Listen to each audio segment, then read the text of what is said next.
Kamusta mga brad? It's me Eric. Welcome back sa Packet Sense PH kung saan gumagawa tayo ng mga honest reviews tungkol sa mga pabango. Sa video na to, usapang Versace Eros.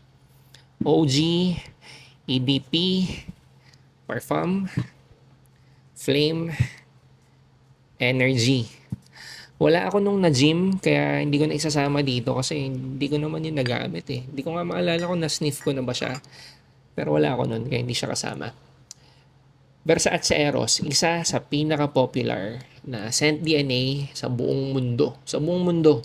Hindi siya yung top 1 kasi, ano ba to? Sauvage pa rin yata yung top 1 worldwide. Pero siguro pumapangalawa, pumapangatlo yung Versace Eros. For sure.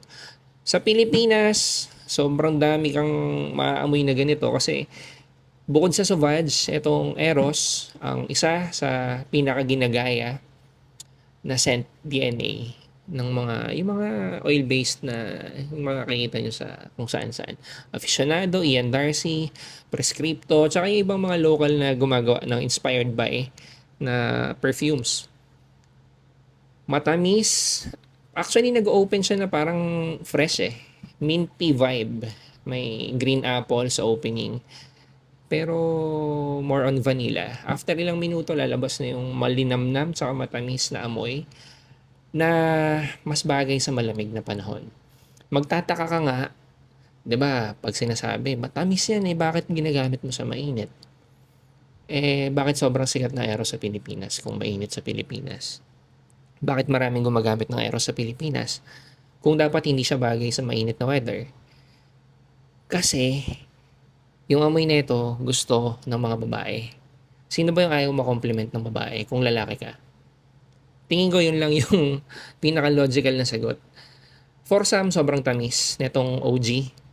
Para sa akin, okay naman siya. Actually, as early as now, sasabihin ko na dito sa video na to, ito yung paborito ko pa rin sa lahat ng Eros.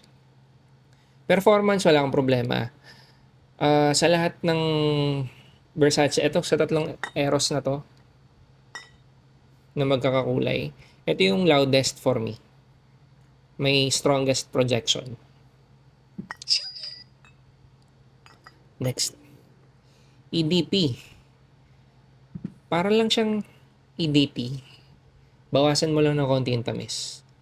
Bawasan mo lang ng konti yung projection. Kasi kung for some, sobrang in your face ng dating ng EDP. Sa EDP, hindi ganun ka kalakas or hindi ganun ka nanununtok. Pero pag nag-overspray ka, syempre, makukuha mo pa rin yun. Kasi malakas pa rin siya eh. Pero kung in comparison, wala yung isang ilaw. Pero kung in comparison sa OG, mas malakas si OG. Or pagdating sa projection na. Pagdating sa longevity, debatable, mas matagal naglalast yung EDP version. Siguro, may kinalaman na lang dun sa oil concentration, diba? Pero pagdating sa amoy, para sa akin, mamimili ka lang ng isa dito sa dalawang to. Smoother, may parang may consensus naman generally doon sa sa frag community na mas smooth yung EDP. Siguro nga dahil nabawasan yung tamis, nabawasan yung pagiging juvenile. Hindi ko nabanggit kanina yung EDP version. Tingin ko ginawa to for teenagers, late teenagers na walwal, yung party-party, yung sobrang gala. Kasi ganun talaga yung dating niya. Parang 18 years old, 19 years old, or yung bago ka maging young adult. Bago ka pumasok sa, kahit nga young adult eh, pasok pa rin eh, kasi nagwawalwal pa rin naman yung mga young adult. Pero gets nyo yun? Parang kinreate yung ganitong scent DNA para sa ganong lifestyle, yung medyo walwal pa. EDP, medyo nagtutungon daw na. So, kung ikukumpara natin sa edad, ito yung medyo malapit ka na sa 30. Parang ganun, kung naiintindihan nyo. Same lang sila ng amoy. Lesser sweetness, lesser juvenile yung dating. Parfum, medyo nag-iba na. Kung smoother to kaysa sa OG, Parfum, mas lalong hindi ganun katamis. Para sa akin, ito yung pinaka-fresh na version sa scent DNA niya. Kung hindi pa kasama itong Flame saka yung Eros Energy. Sa Eros DNA, meron pa rin to. gawin mo lang fresher. Gawin mo lang hindi na siya ganun katamis. May magandang performance, may magandang projection, may magandang longevity, pero for me, ito pa rin yung may pinakamagandang projection.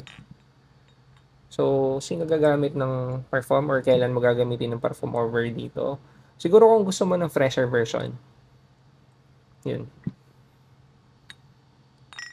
Next. Flame.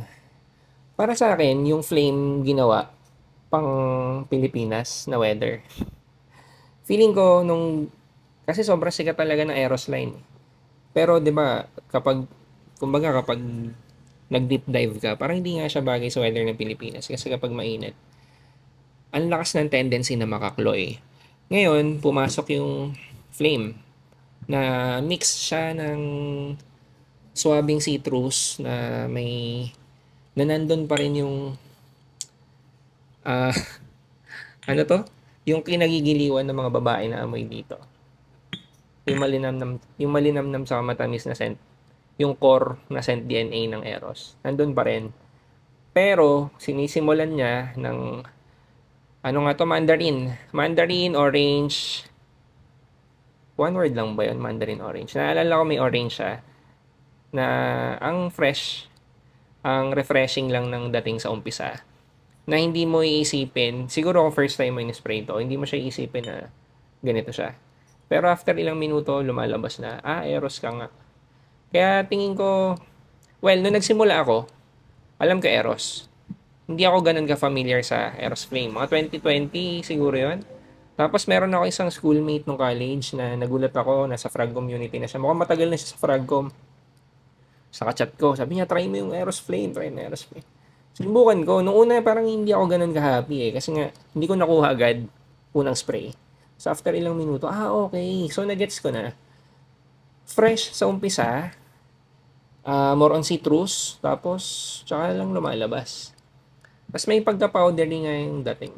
Parang, swabe lang. Yung honest na take ko, kung pipili ka ng tanong mo bagay sa weather ng Pilipinas, Eros Flame na lang kaysa dun sa mga nauna kong binanggit. Pero kung more on pang gimmick, pang night out, pang dates, ubra naman yung Flame pero iba talaga yung dating ng OG sa ng EDP.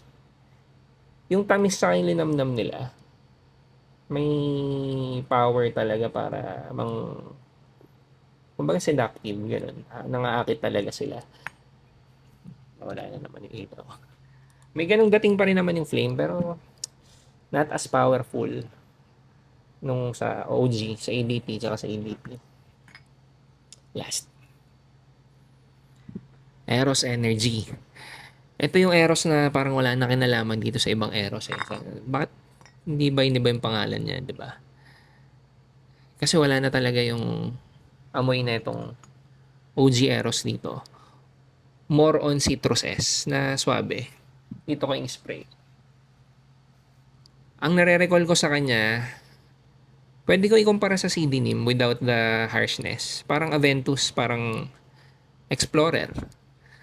Kung gusto mo ng pang daily, kung gusto mo ng pang office, okay siya. Citrus heavy pero hindi nakakahilo, hindi matulis. Hindi ako naniniwalang may office safe or may in term nawala yung sasabihin ko. Hindi ako naniniwala na may safe talaga na perfume kasi sobrang subjective nga ng sense of smell. Pero siguro nasa nasa realm ng mga pang-opisina na pabango. Explorer, mga Versace Puro, mga ano ba yun?